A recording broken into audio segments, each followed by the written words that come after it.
Você sabia que investindo em um fundo imobiliário é possível que você se torne um verdadeiro dono de um prédio corporativo, de um shopping, de um galpão logístico, de um hospital e por aí vai? E como dono, você ainda recebe aluguéis mensais por ter o seu dinheiro ali naquele imóvel. Mas calma que nem todo fundo imobiliário é igual e também não é tão simples escolher o melhor fundo imobiliário para você colocar o seu dinheiro.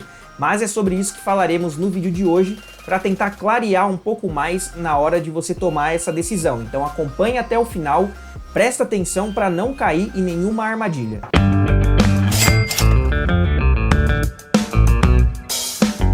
Fala pessoal do Além da Grana, espero que estejam bem. Eu sou o Alejandro com RH, criador do canal, e a ideia desse vídeo é passar pelos principais pontos que devem ser levados em consideração antes de você investir em um fundo imobiliário e, por consequência, começar a receber os aluguéis mensalmente e ter aquela renda passiva para complementar o seu orçamento.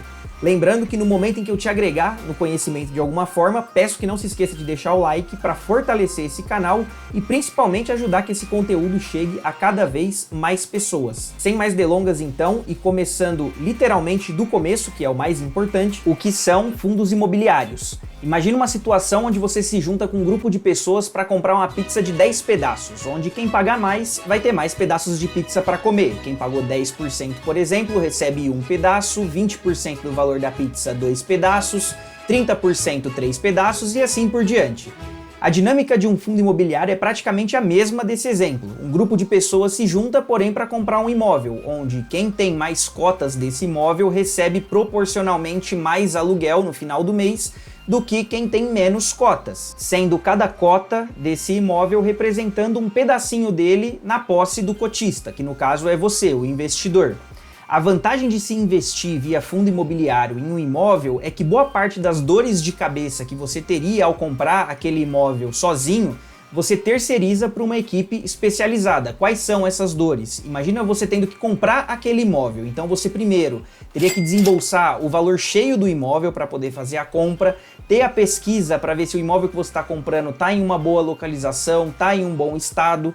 Ao comprá-lo, você tem todos os custos de manutenção, depois toda a dor de cabeça para encontrar o inquilino, a manutenção durante o período em que aquele inquilino está no imóvel, depois uma possível reforma quando o inquilino saia, volta a dor de cabeça para você achar um outro inquilino para ir para o lugar. Então você está vendo que são vários pontinhos que ou representam um gasto financeiro ou um gasto de tempo.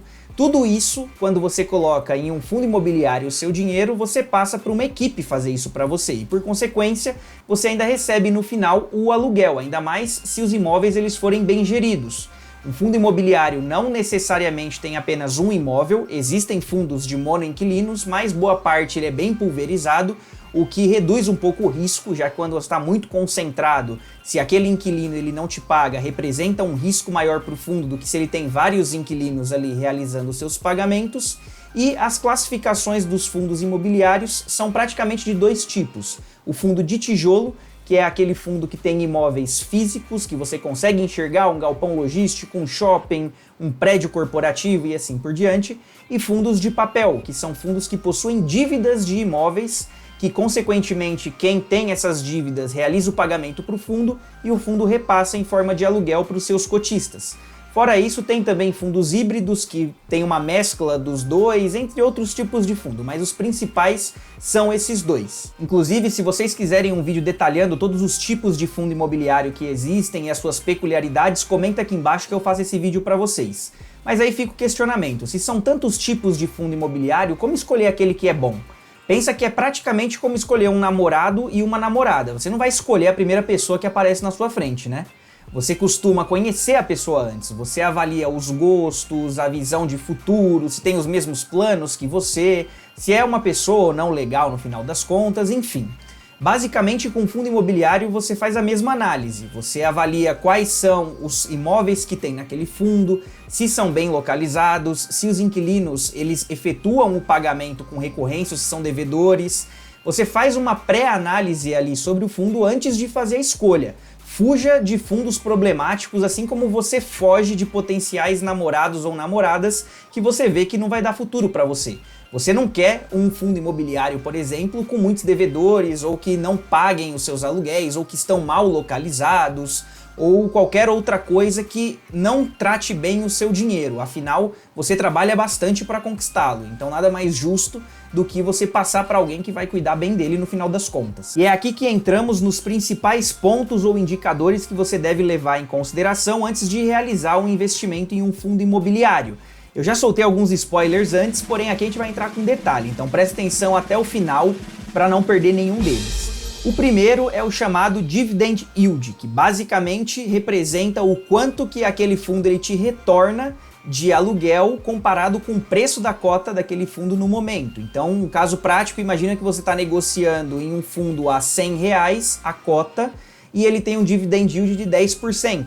Esses 10% representam o retorno que você vai ter como investidor colocando o seu dinheiro ali em uma cota de R$100 daquele fundo.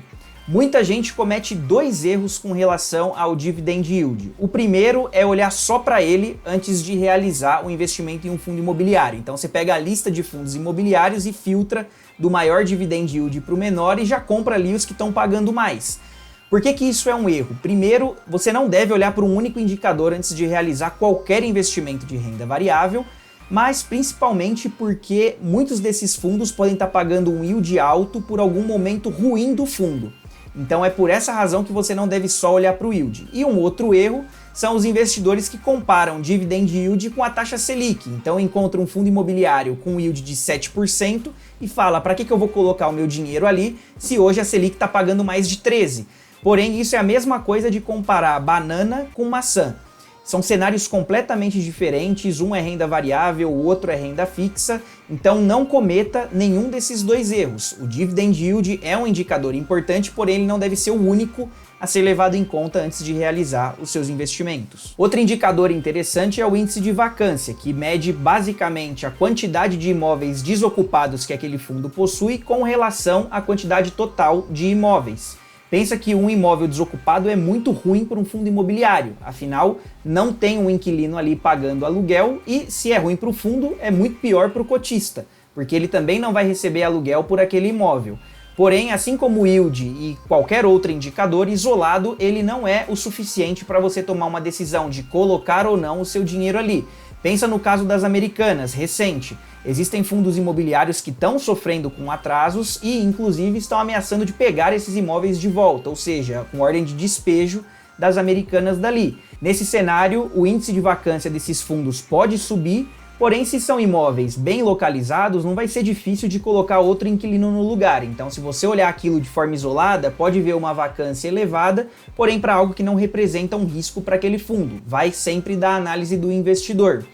E aproveitando esse ponto da vacância, eu já entro em dois outros pontos interessantes quando se analisa um fundo imobiliário, que é a localização do imóvel e a quantidade de inquilinos. A localização, porque imóveis bem localizados facilitam essa troca de inquilinos, seja qual for o cenário, e a quantidade de inquilinos dilui o risco. Vamos utilizar o próprio caso da Americanas. Imagina um fundo imobiliário de monoinquilino, ou seja, que só tem um inquilino e esse inquilino é as lojas Americanas. Dado todo esse problema de recuperação judicial que a empresa está passando e os atrasos de aluguel recorrente, eu não vou conseguir pagar os meus cotistas, o que representa um grande risco para todo mundo. Dito isso, existe uma certa vantagem de você investir em fundos imobiliários com vários inquilinos, porque você acaba diluindo esse risco de atraso ou até mesmo de uma vacância que venha a se elevar com o tempo. Outro indicador interessante é o P sobre VP, que é o preço daquela cota dividido pelo valor patrimonial daquele fundo. A interpretação desse indicador basicamente é que se ele está acima de 1, você está negociando a um preço acima do valor que todo o patrimônio daquele fundo representa. Se ele está abaixo de 1, significa que você está comprando algo que está avaliado abaixo do valor do seu patrimônio. Ou seja, se você negocia um fundo imobiliário abaixo de 1, você deve ouvir muito como o termo descontado. Você está comprando um fundo descontado. Isso significa que é mais barato você comprar uma cota daquele fundo do que você tentar replicar ele na vida real, ou seja, montar um fundo com os mesmos imóveis, na mesma localização e com as mesmas características. E o contrário também é válido. Comprando acima, você acaba pagando mais caro por algo do que se comparado toda a avaliação do seu patrimônio. Não significa que vale a pena comprar abaixo ou acima. Às vezes pode ser uma oportunidade você comprar abaixo, com certeza, do seu valor patrimonial, se todos os outros indicadores te fez um sentido para fazer aquela compra. Assim como você comprar acima de 1 nesse indicador, também pode representar uma oportunidade, porque dentro da sua avaliação você acredita que está pagando 1,2 de preço sobre valor patrimonial, mas acredita que aquilo poderia valer 1,5, 2 e assim por diante. Então, recapitulando, fundos imobiliários é uma maneira de você se expor à renda variável, não costuma oscilar tanto quanto ações e criptomoedas, até é considerado como uma boa porta de entrada para quem quer experimentar sobre a renda variável sem aquele medo de oscilações muito fortes, mas oscila também.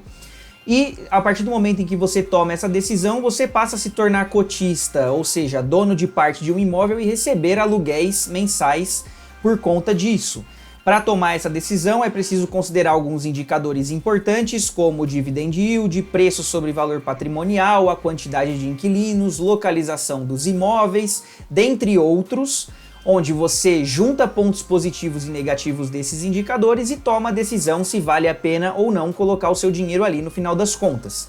Agora é com vocês, comenta aqui embaixo se vocês já investem em fundo imobiliário, quais são os fundos imobiliários que vocês investem e se estão felizes ou não com o resultado deles. Se ficou alguma dúvida, pode deixar no campo de comentários também. Espero que tenham gostado desse vídeo, se gostaram deixa o like, não se esquece de seguir esse canal e principalmente ativar o sininho para ser notificado sempre que eu postar novos conteúdos de finanças para vocês. Espero encontrá-los num próximo vídeo, não se esquece de me seguir nas redes sociais, um grande abraço e até lá!